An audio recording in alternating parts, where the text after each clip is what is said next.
네, 의장님 안녕하십니까? 데일리안의 김찬주 기자라고 합니다. 앞서서 질문이 나왔지만 조금 더 구체적으로 여쭈면요.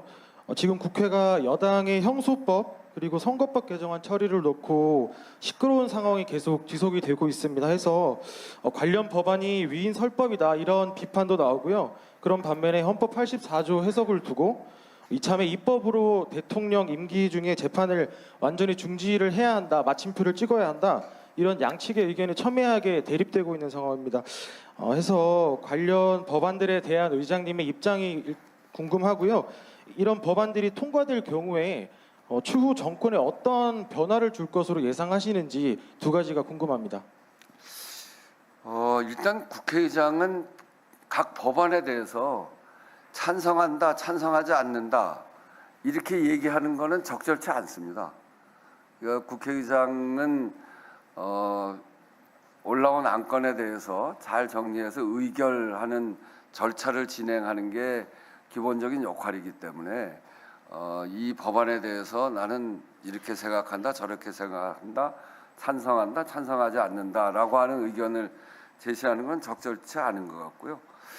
이번에 여당에서 10일을 미룬 거, 또 고등법원에서 재판기를 헌법 84조를 근거로 해서 재판기를 미룬 거, 또 그리고 어제는 대장동 재판도 미룬 거, 이런 것들이 뭐 지금 이제 이렇게 저렇게 어떤 느낌인지가 지금 보여지고 있는 거 아니겠습니까?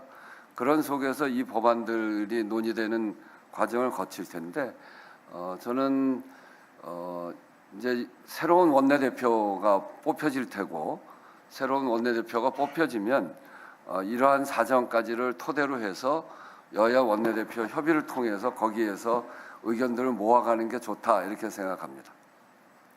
네, 다음이요.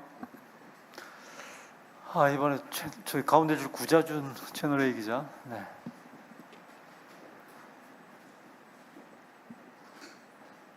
그리고 또 하나 고게 말씀드리면 우리 국회 입법조사처에서도 이 헌법 84조 문제를 어떻게 보냐, 대개 헌법학계의 의견이 어떠냐 제가 한번 확인해 보라고 해서 입법조사처에서 확인해 봤는데 헌법 84조는 역시 재판까지를 포함해서 이 내란과 외환의 사유가 아니면 이 재판까지를 포함하는 게 헌법학계의 다수 의견이다 이런 의견을 제가 받았습니다.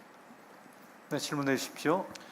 네, 채널A 구자준입니다. 의장님 취임 1주년 축하드리고 고생 많으셨습니다. 네, 고맙습니다. 그 비상계엄 해제 의결, 대통령 탄핵 소추안 의결, 사실 남들은 하나도 해보기 어려운 걸 두 개나 하셨는데 이번에 개헌까지 만약에 또 이루시면 해본 거 있습니다. 예, 개헌이 남아 있는 것 같습니다. 헌법재판관 헌법 소송도 처음 해봤습니다. 그러네요. 정말 다이나믹한 역대 가장 다이나믹한 1년 보내셨는데 그 개헌 중에 교섭단체 요건도 말씀을 주셨습니다. 근데 이게 10석이냐 15석이냐에 따라서 이해관계가 많이 달라지는 것 같습니다. 의장께서 생각하시는 기준은 어느 정도인지 궁금합니다. 우선 이제 제가 좀 남은 임기 1년 동안 해야 될 일 중에 강조해서 얘기하고 싶은 게 국회 개혁입니다.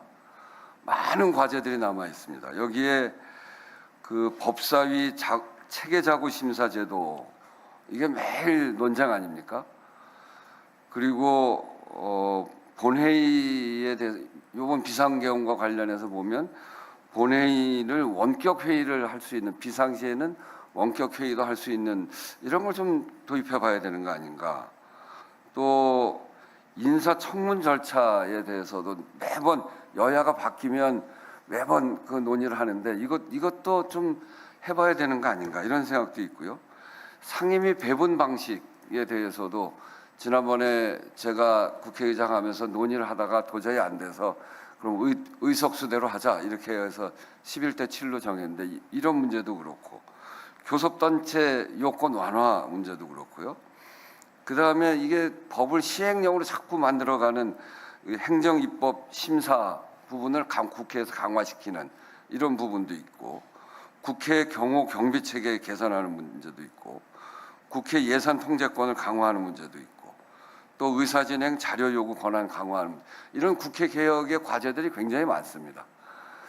요번에 할 수 있는 거는 22대 국회에 적용해서 하고 이해관계가 첨예해서 요번에 하기 어려운 거는 23대로 넘기되 요번 1년 동안에 하자. 그런 생각을 가지고 국회 개혁특위를 아주 세게 작동을 하려고 합니다. 그리고 저는 이 일을 꼭 해야 되겠다는 생각입니다.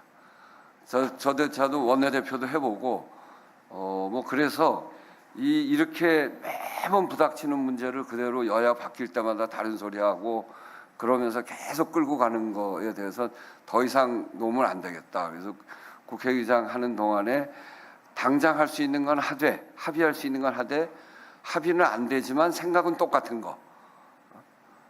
그 법사위를 누가 할 거냐, 상임위 조정을 어떻게 할 거냐, 그거는 서로 요번 이해관계 말고 다음으로 넘겨서 23대로 하면 합의해 볼 수 있는 거거든요. 이 여야일 때마다 내는, 이 원내대표들이 내는 법이 똑같아요.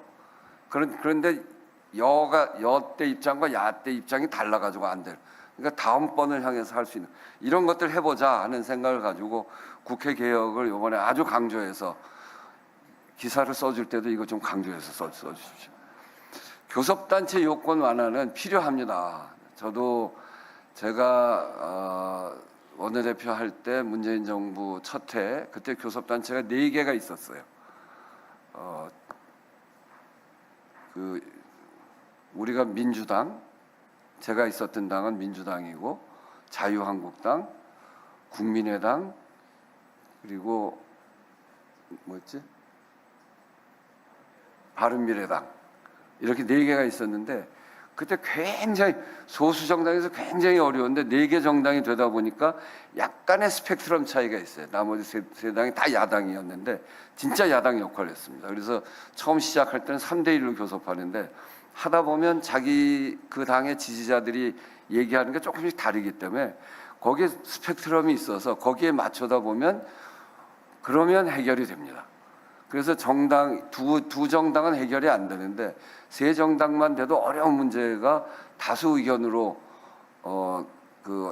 해결될 수 있는 길이 열리거든요. 이제 그런 점에서 보면 정당이 조금 더 이렇게 다수 정당으로 가는 게 국회가 원활한 논의 구조, 협치의 구조를 만들어 갈 수 있는 거기 때문에 좀 늘어나면 좋겠는데. 교섭단체 요건 완화를 얼마큼 할 거냐, 그것도 지금 이미 이해관계들이 다 생겨 있어서 이게 쉽지는 않습니다. 그래서 이거는 지금 크게 상황이 변해 있는 만큼 여야 교섭단체 협의를 통해서 할 수 있는 게 어디까지인지를 충분히 검토를 하고 이 부분을 국회 개혁특위에서 논의할 수 있도록 그렇게 해 나가겠습니다. 네, 마지막으로 한 분 더 받겠습니다. 질문. 네.